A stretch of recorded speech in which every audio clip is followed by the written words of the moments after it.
While the CDC continues to recommend mask use in schools, some states have begun to pass legislation contrary to that guidance.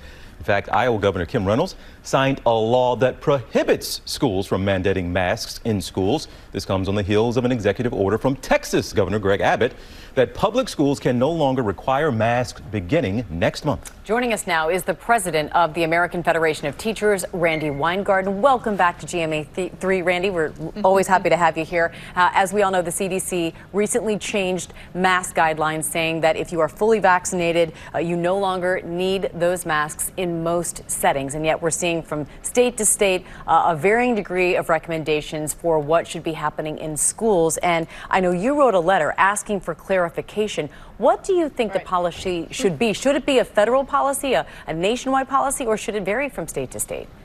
When every state has something different, when every school has something different, you then as a teacher become like the CDC, in your classroom, trying to figure out what all these things mean. And so all we wanted was we just want one set of really clear recommendations, because educators don't want to become the mask police. So is it, we can, if you're fully vaccinated, we can be outside totally, including elementary school kids? We need to know that. Is it elementary school kids for whom there's not a vaccine yet, still wear their masks? We need to know that. And that's why, instead of trying to figure it out on our own, we asked both Dr. Cardona and Dr. Walensky to give us that guidance so that we can plan for the summer and for the fall. But it is good news that the vaccines are so effective. And frankly, we need to be in school full-time in the fall, and that is what my union is working towards. Based on some of the differing guidance or rules in each state, do you think some of this, if you don't get better clarity, that this could have an issue in delaying kids going back to school full-time in the fall, in particular elementary school kids? I don't think it's going to delay going back, but I think what it will do is that it will deepen the distrust, because look at what's going on right now. You have a big divide. We just did a poll of parents with NAACP and with LULAC and other civil rights groups.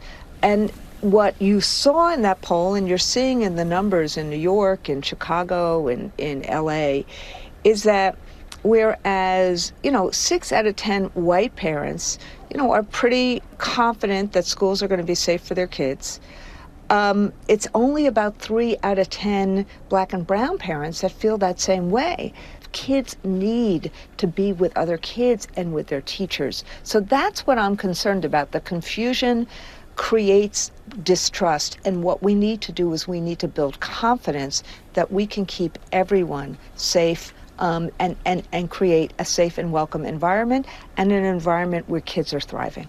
Randi, I love what you said. You said that this pandemic gives us a once-in-a-lifetime opportunity to reimagine our schools. What do you imagine our schools could be?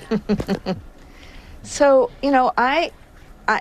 this is what I think about as an educator, that every single public school should be a place where parents want to send their kids, where educators want to work, and where kids thrive.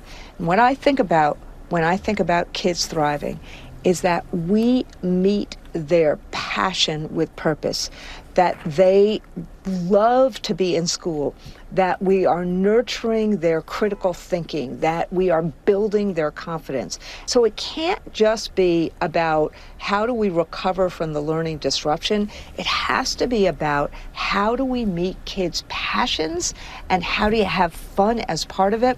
Like the school I saw yesterday, where kids are having fun. A first grader was looking at a gorilla on a screen, and I looked at that gorilla with the big teeth, and I'm like, oh my God, is that real? And this first grader looks at me and says, no, it's a screen, and there's a computer, and you see this is a first grader explaining all this stuff to me. That was awesome.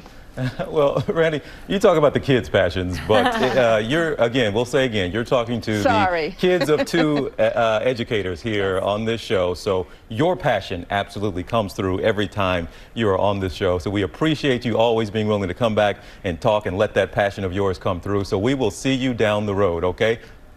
Thank you, and be safe. Well, hey there, GMA fans. Robin Roberts here. Thanks for checking out our YouTube channel. Lots of great stuff here. So go on, click the subscribe button right over here to get more of awesome videos and content from GMA every day, anytime. We thank you for watching, and we'll see you in the morning on GMA.